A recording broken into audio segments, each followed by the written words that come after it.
या संदर्भात मी सभागृहाला एवढंच आश्वस्त करतो की जे कोणी आरोपी असतील त्यांना शोधून त्यांच्यावर जी काही कारवाई आहे ती कारवाई केली जाईल। तथापि आपण जे लक्षात आणून दिलेलं आहे, कोणी हजर नसताना जर त्या ठिकाणी मीटर बदलण्यात येत असेल तर हे चुकीचं आहे।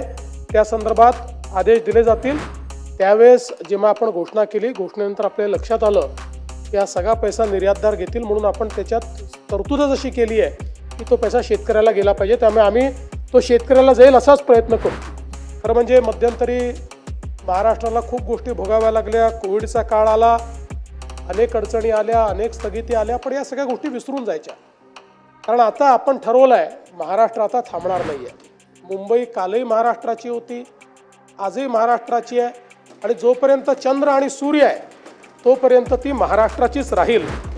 पण आता हा इतिहास बदलला आहे आणि आता CBSEने नवीन पुस्तकामध्ये या ठिकाणी छत्रपती शिवरायांचा आणि मराठा साम्राज्याचा 21 पानाचा इतिहास घेतलेला आहे की 2029-30च्या दरम्यान देशातली पहिली $1 ट्रिलियन इकॉनॉमी ही महाराष्ट्र असेल। त्या दृष्टीनं या ठिकाणी आपलं कार्य चाललं आहे।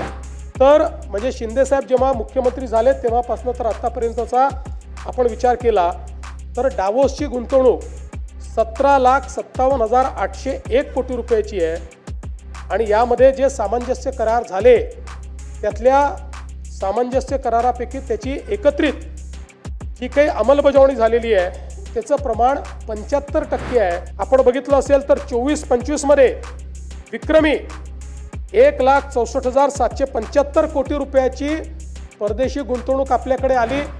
सोलर मॉड्यूल हा जो काही एक संवर्ग आहे यामध्ये विदर्भ देशात नंबर 1 होणार आहे सोलर मॉड्यूलमध्ये। त्यानंतर कोल गॅसिफिकेशनमध्ये देशातली सगळ्यात मोठी इन्व्हेस्टमेंट ही विदर्भात आलेली आहे।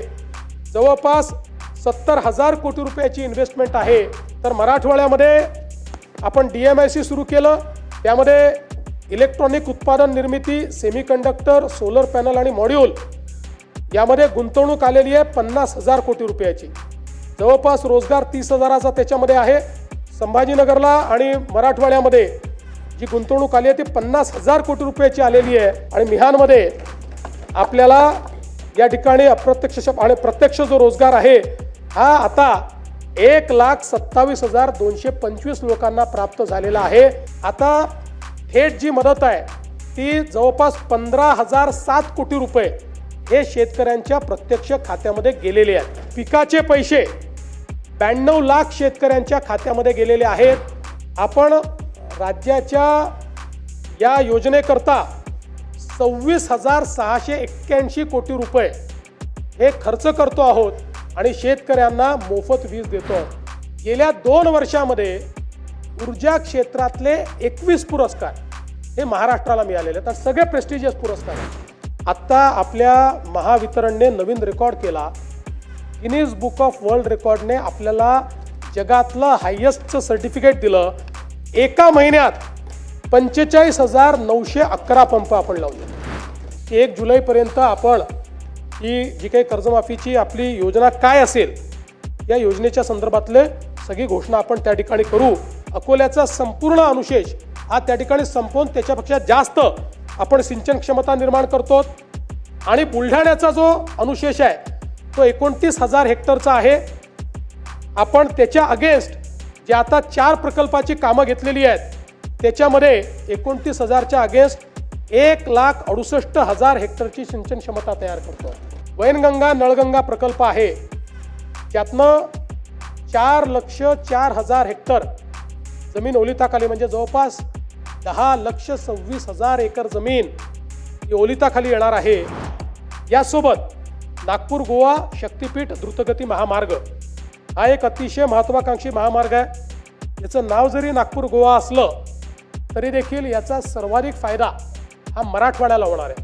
हा मार्ग आपले सगळे शक्तीपीठं तर कनेक्ट करेलच, पण मी तुम्हाला सांगतो की विशेषतः जो दुष्काळी भाग आहे मराठवाड्याचा आणि पश्चिम महाराष्ट्राचा देखील त्याचं चित्र बदलणारा हा महामार्ग ठरेल। मुंबईमध्ये मेट्रोचं मोठं जाळं आपण तयार करतो।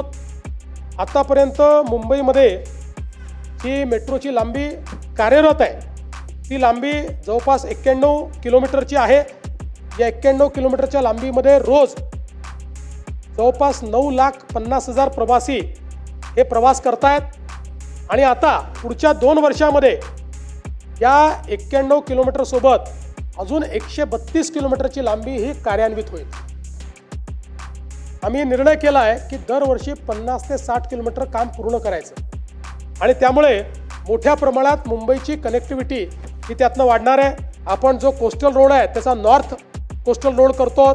आता आपण बांद्र्याहून वर्सोवाला पोचू, वर्सोव्यापासनं दहिसर आणि दहिसरपासनं भाईंदर अशा प्रकारचा आपण रस्ता आता केलेला आहे आणि त्यासोबत आपण भाईंदरच्या उत्तरपासनं विरारपर्यंत हा देखील एक समुद्री मार्ग यालाही मान्यता दिलेली आहे आणि त्यालाही पुढच्या काळामध्ये आपण करणार आहोत. मुंबई, कल्याण, लातूर, महाराष्ट्र हद्द हैदराबाद अशा प्रकारचा एक जनकल्याण द्रुतगती महामार्ग आपण तयार करतोय. लातूरपासनं मुंबईपर्यंतचं अंतर 4.5 तासाचं. एक महिला डॉक्टर तिने आत्महत्या केली आणि त्यातून समाजामध्ये देखील खूप मोठ्या प्रमाणात एक दुःखाची लाट देखील तयार झाली आणि म्हणूनच या संदर्भात आपण SIT पण नेमली. अजून हा तपास आपण कन्क्लूड केलेला नाही. आता याची चार्जशीट लवकरच दाखल होईल आणि हा जो पोलिसांचा तपास आहे हाही महिला IPS अधिकाऱ्यांच्या माध्यमातून चाललेला आहे. विशेषतः आता आपण जे शक्ती कायद्यामध्ये काही गोष्टी केल्या होत्या त्यातल्या काही गोष्टी या ऑलरेडी नवीन 3 कायदे आहेत त्या कायद्यांमध्ये आलेल्या आहेत. काही गोष्टी अशा आहेत की ज्या सुप्रीम कोर्टाने दिलेल्या रुलिंगमध्ये बसत नाही, तर त्या गोष्टी वगळून ज्या गोष्टी राहिलेल्या आहेत त्या गोष्टी आपल्याला कायद्यात कशा आणता येतील याच्यावर आम्ही आता प्रयत्न करतो. त्या आराखड्याची अंतिम मंजुरी आता होती आहे आणि म्हणून जे उत्तर आलेलं आहे ते जुन्या आराखड्यावर आलेलं आहे. नवीन आराखडा मंजूर झाल्यानंतर स्टेशनवर छत्रपती शिवाजी महाराजांचा अतिशय भव्य असा पुतळा असेल की बाबा आपण कुठेतरी 55% अट काढतोय म्हणजे कमी लोकांना घ्यायचं आहे.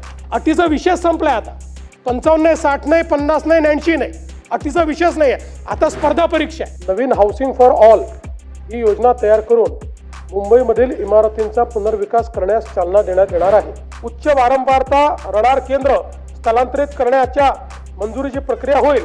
उपरोक्त रडार केंद्राच्या स्थलांतरणामुळे दहिसर व जुहू DN नगर परिसरातील इमारतींच्या पुनर्विकासाचा मार्ग खुला होईल. अशा प्रकारचे अगदी छोटे 3 अनुषंगिक बदल करून हा कायदा अस्तित्वात आणण्याकरता राष्ट्रपतींनी मान्यता दिलेली आहे. आता पुन्हा राष्ट्रपतींकडे जाण्याची आवश्यकता नाही आहे आणि म्हणून हे 3 छोटे बदल या ठिकाणी आपण आणलेले आहेत.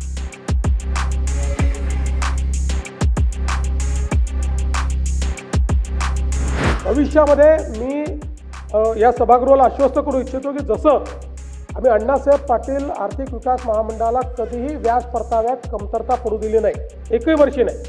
जेवढे पैसे आहेत तेवढे वेळेवर भरले. तसेच त्या जेवढ्या OBCच्या उपकंपन्या आहेत, जेवढी महामंडळं आहेत याकरता ज्या काही व्याज परताव्याच्या योजना आहेत या योजना नीट राबवून जेवढा त्याच्याकरता खर्च येईल तो सगळा व्याजाचा परतावा राज्याच्या आपल्या बजेटमधून आम्ही तो देऊ.